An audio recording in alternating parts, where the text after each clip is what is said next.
50 years ago this summer, Dr. Martin Luther King led the March on Washington, gave the I Have a Dream speech, and two young idealistic kids in that crowd were Joan Mulholland and Reginald. They also happened to be, as you said, freedom riders. These are the brave civil rights workers who went down into the deep segregated South to test those Jim Crow laws in the face of progress, much at the risk of not only being jailed but beaten by mobs while the cops stood still, or in the case of Medgar Evers, even death. So it was really emotional 4 years ago when we had Joan and Reginald give their thoughts right here after the inauguration of Barack Obama.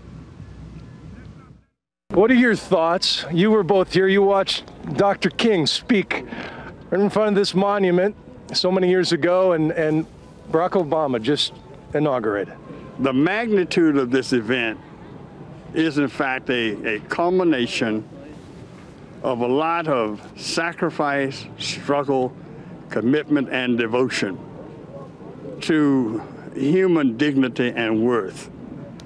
And to be able to see in my lifetime, particularly as an African American, to see a young man become the 44th president of the United States of America is itself a statement of a miracle, or perhaps the dreams of so many gone on before, whose shoulders he now stands, and who has a vision of a better America, the America that Martin King talked about as the blessed community.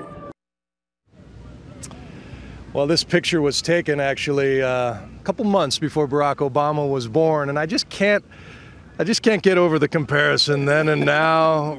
Reverend Reginald Green, good to see you again. Hello, Joan. Hello. Every 4 years, we're making this a tradition. You promise? Why not keep it up? Yes. So what are your thoughts 4 years later? How goes your fight that you committed yourselves to back in those days? What is the state, you think, on Martin Luther King Day of racial relations in America, Joan?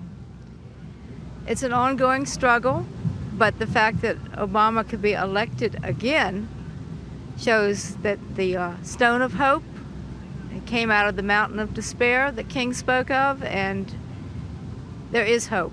It's moving on. Reverend Green, assess the first term, if you can. Is there anything you wish he had done differently?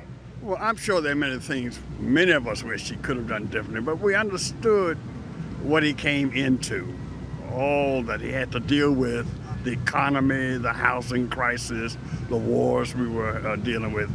But when you think about the 4 year in total perspective, then you got to give some great credit to what he's been able to do in spite of all that he's had to deal with.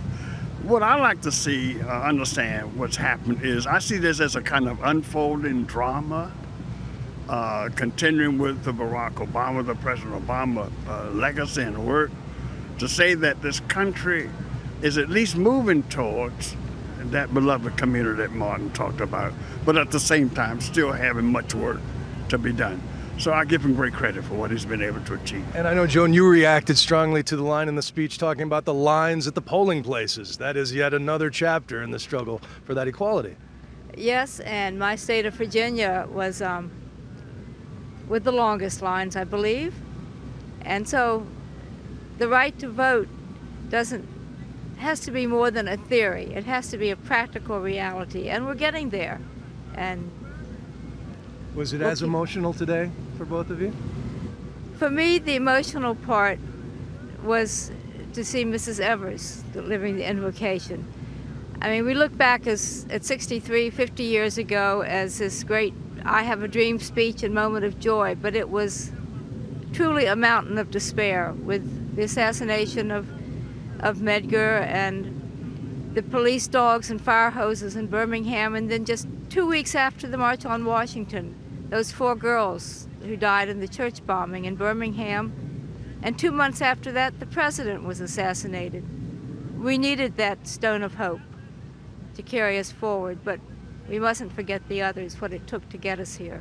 Well, to the young people, these are stories from history books, but you are living proof of the sacrifices made. It was great to revisit this with you both again. One thing I would like to add as we're here talking is I'm hoping at least during this next 4 years, this last term, the President, some focus can be given to the District of Columbia in terms of understanding that we still don't have total autonomy as residents of the district. We still don't have control over not having approval to deal with our budgets and so forth. So I'm hoping the President will have some opportunity to deal with that issue.